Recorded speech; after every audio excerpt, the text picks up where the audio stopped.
everybody. So I just want to spread a little bit of the word about what Haiti was like before the earthquake has struck and why it's so imperative that the world really respond to the situation and continue to provide help and care to Haiti. I heard a statistic today on CBC News at 6 o'clock that the Red Cross was estimating that about 50,000 people had been found dead due to this earthquake. That is something that once you understand the situations of what Haiti is like, you will not be surprised by that very saddening statistic. Haiti is a place that has a lot of hope and a lot of potential, but it's also a place that in recent years and into the past has suffered a lot of difficulties. So I want to talk today about some things that are pretty heartbreaking about the situation of malnourished children, malnourished adults running around in Haiti. It's very heartbreaking. Before this disaster struck, people were having a lot of difficulties. People were living in houses that were totally overcrowded. People were living in crowded conditions next to each other. People didn't have clean drinking water. People didn't have electricity. People didn't have a road system that worked. When I traveled, maybe 50 kilometers, it could take hours because the road infrastructure wasn't there. It's just unthinkable. The gravel would just be having huge potholes in it, and it'd just take hours to get someplace that is so close by. And it was a very mountainous country as well, so it would constantly get eroded with the rainwaters and any kind of flooding. And in that situation, that's why it was so vulnerable to the mudslide that happened. If you remember, that happened a couple of years ago. Haiti was so vulnerable to that because they'd already had total deforestation from people cutting down the trees just to survive for their basic needs. And then on top of that, everything being in total disrepair, roads out of repair in the first place, a mudslide was just a disaster waiting to happen.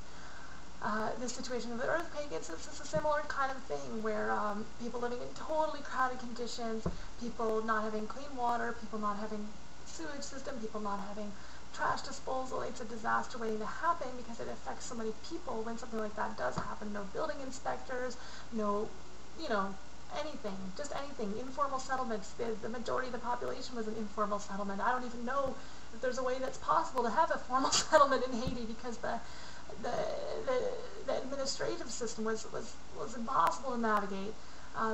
So that's the situation pre-disaster.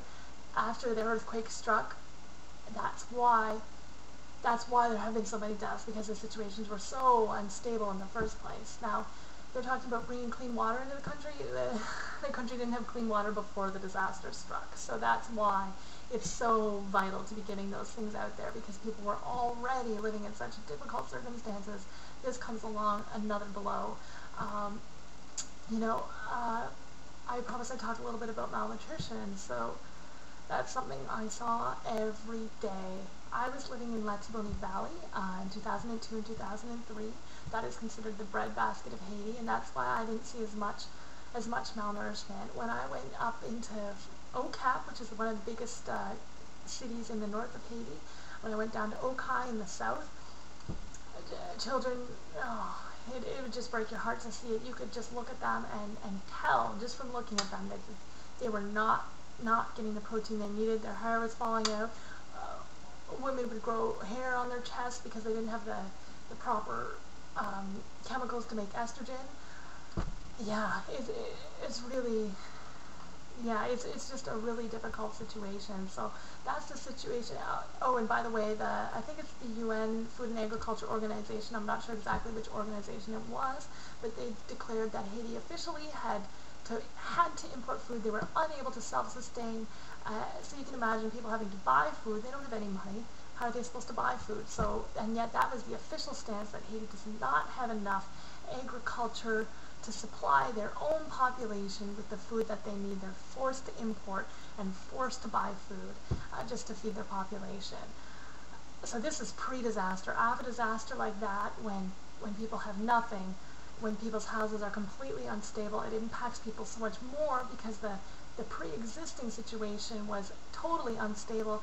After an earthquake, you can imagine it just wiped out everything. All those informal settlements, thousands and thousands of people living in informal settlements, just with houses. I'd fly over in the plane, and I looked down, all you could see was informal settlements, just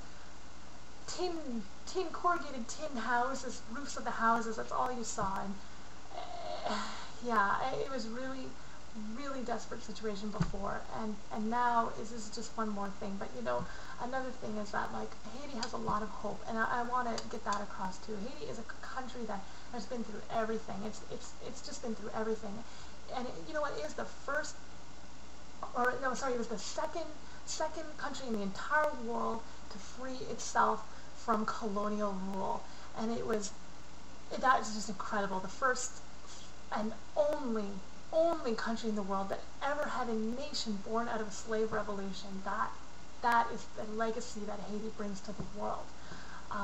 You know, now with this new government, people are starting to have more faith in their government. They're starting to believe that their government won't be corrupt the way the other governments have been before them. They've started to see that this government is making slow progress on things. So I think this is a time when we need to step aside and invest in the people of Haiti. Haiti is a beautiful place in so many ways. It has mountains. It has you know, the potential to be so much more than it is today. And people there are working their hardest to make Haiti a beautiful, wonderful place to be. Citizens are dedicating their lives towards improving their country, and this is a country that now, when this has happened, we as the world need to step aside and contribute towards building this country to be a place that has potential, and a place that can look after its children, look after its adults, look after its senior citizens, look after its citizens as a whole. That, I feel, is what we as the world can do to help Haiti in this situation. So if you are choosing to donate and to contribute towards this disaster in Haiti, you are doing the right thing. This is a country that needs your help. This is a country that will benefit so much from whatever you contribute. And there are some very reputable organizations working in that country. The Red Cross is there, World Vision is there, the Catholic Relief Agency, I'm not sure what it's called, is working there. There's an agency dedicated towards Haiti. It's called FIDA, F-I-D-A. Look it up. It's been there for years. It's very reputable. I saw its work firsthand. Same thing can apply to Mennonite Central Community. These are organizations that are very reputable. You can help them out in that way. You can do whatever you can, because, and what I'd recommend as well is dedicating it towards Haiti, the country, not just the relief efforts, so that way after the mess starts to get cleaned up again, the country isn't left in the same place that it was, but we can start helping the Haitian citizens who are doing so much already to building up their country and to becoming a place where sustainable change can happen, because Haiti deserves it. It has come so far. They've done so much. The people have struggled for every inch of beauty and justice that have come to their country, and we as the world really deserve to just help them out in that, and it's just going exactly to the place that is so deserving of it.